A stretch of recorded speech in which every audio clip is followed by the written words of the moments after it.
네, 그럼 본격적으로 오늘의 전략 세워보도록 하겠습니다. 오늘도 역시 동양증권 골드센터 목동지점의 고윤기 대리와 함께하도록 하겠습니다. 안녕하십니까? 네, 안녕하십니까. 고윤기입니다. 예. 물론 행복해지려면 남들과 비교해서는 안 된다는 말이 있긴 합니다만은 우리 시장 미국과 비교를 해봤을 때는 여전히 박스권에서 좀 지지부진하고요. 그리고 외국인의 매수세가 지속되고 있다지만 답답한 심정은 여전합니다. 어제장 어떻게 보셨는지부터 분석을 좀 해주시죠. 네, 맞습니다. 말씀하신 것처럼 지금 미국 시장과 이제 디커플링 양세가 지속적으로 지금 나오고 있는 상황인데요. 전일 같은 경우에도 앨런 의장의 발언과 함께 기관의 매도에도 불구하고 외국인의 현선물 매수로 상승 마감을 했습니다. 상승 마감은 했지만 업종별로 지금 혼조세로 마감을 했는데요. 철강 금속 업종과 운송 장비 업종이 상승 마감을 했습니다. 철강 업종 같은 경우에는 예상치를 뛰어넘는 중국의 GDP 영향으로 상승 마감을 했고, 포스코 같은 경우가 외인의 매수세로 3% 이상 급등하는 모습을 보였습니다. 운송 장비 업종 같은 경우에는 환율 영향으로 상승 마감을 했는데요. 환율이 이제 1,030원까지 다시 이제 급반등이 나오면서 조선 업종이라든지 자동차 업종들이 상승하는 모습을 보였습니다. 그렇지만 비금속 업종과 증권 업종이 약세를 띄었는데, 특히나 이제 미래에셋 증권 같은 경우에는 미래에셋 캐피탈에 미래에셋 생명 지분을 고가 취득을 한다는 그런 논란으로 가격 제한폭까지 하락하는 모습의 그런 모습을 보였습니다. 코스닥 같은 경우가 최근 들어서 조금 크게 급락이 나오는 모습이 어제도 이어졌는데요. 외국인과 기관의 양매도로 하락 마감을 했습니다. 장중 550선을 위협을 받았지만 막판에 외국인의 매도 규모가 축소되면서 마감하면서 555포인트 수준으로 장을 마감을 했습니다. 대부분의 업종이 하락 마감을 했는데요.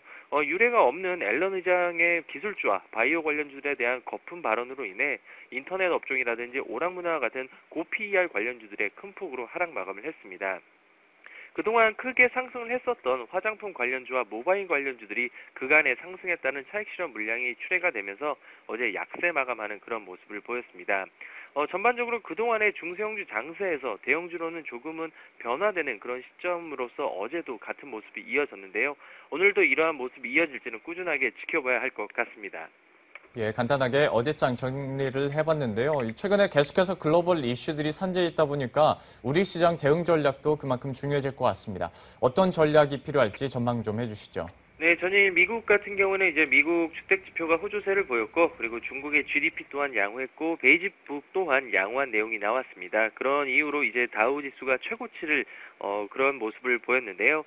이러한 상황에서 지금 여러 가지 그 해외 경제 지표들이 호조세로 글로벌 경기 회복에 대한 기대감은 여전히 지금 농후한 상태입니다.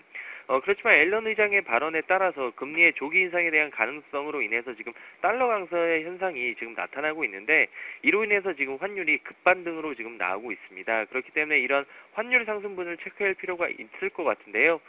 이런 상황에서 지금 그동안 강세를 띄었던 중소형주에 대한 하락이 지금 각종 루머가 지금 나오고 있는 상황입니다. 금융감독원의 금융투자회사의 차명계좌 조사설과 함께 자산운용사의 종목 매도설 등 각종 루머가 나오고 있는 상황이지만, 오히려 단기간 급등했다는 점에서 차익 실현의 양상으로 이해가 하실 필요가 있을 것 같습니다. 코스닥 기준으로 놓고 봤을 때 3주간 연속으로 상승했다는 점이기 때문에 이러한 부분에 따라서 쉬어가는 장세라고 여기시면 될 것 같고요. 여전히 성장성 있는 중소형주에 대한 관심은 유효할 거라고 판단이 되고 있습니다.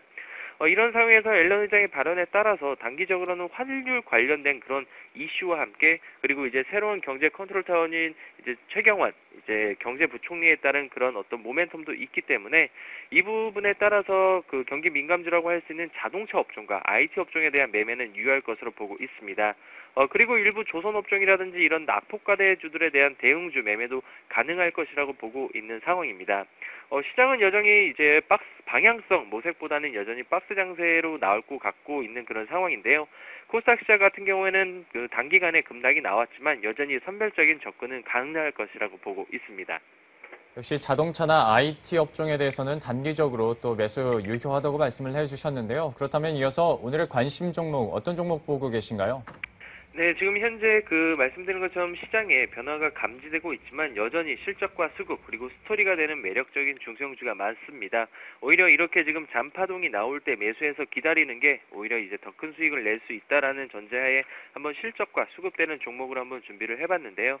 먼저 이지바이오입니다. 이지바이오 같은 경우에 워낙 강세에 따른 어떤 사료 부분에 대한 실적 개선세가 지금 나오고 있는 상황이고, 요즘 최근에 뭐 금겹살이라고 불릴 만큼 돈육 가격이 지금 상승하고 있는 상황이고 현재 닭고기 수요가 지금 바닥을 치고 있는 상황에서 수요 회복이 될 경우에 영업이익 증가 가능성이 매우 높습니다. 이런 상황에서 올해 사상 최대 매출이 지금 기대되고 있는 상황인데요. 이런 상황에서 지금 기관과 외국인의 수급이 지금 지속적으로 양호하게 들어오고 있기 때문에 한번 오늘 편입 시도해 볼까 하고 있습니다. 편입가는 한번 시초가 한번 도전해 보고요. 목표가는 10,000원, 손절가는 7,000원 제시해 드리도록 하겠습니다. 다음으로는 바이오 스페이스입니다. 주변에 있는 헬스장이나 이렇게 가보시면 인바디라고 해서 체성분을 분석하는 그런 기계가 있는데요. 이러한 인바디 제품을 만드는 회사입니다. 체성분 시장 확대에 따른 실적 증대 가능성이 있고 안정적인 재무 구조와 함께 우수한 영업이익률을 달성하고 있습니다. 올해 특히나 이제 미국 쪽 해외 매출 가세로 인해 매출과 영업이익이 급증할 가능성이 매우 높기 때문에 단기간에 크게 반등은 했지만 추가적인 상승도 가능할 것이라고 보고 있습니다. 마지막으로 태평양 물산인데요. 의복 관련해서 지속적인 강세를 띠고 있습니다.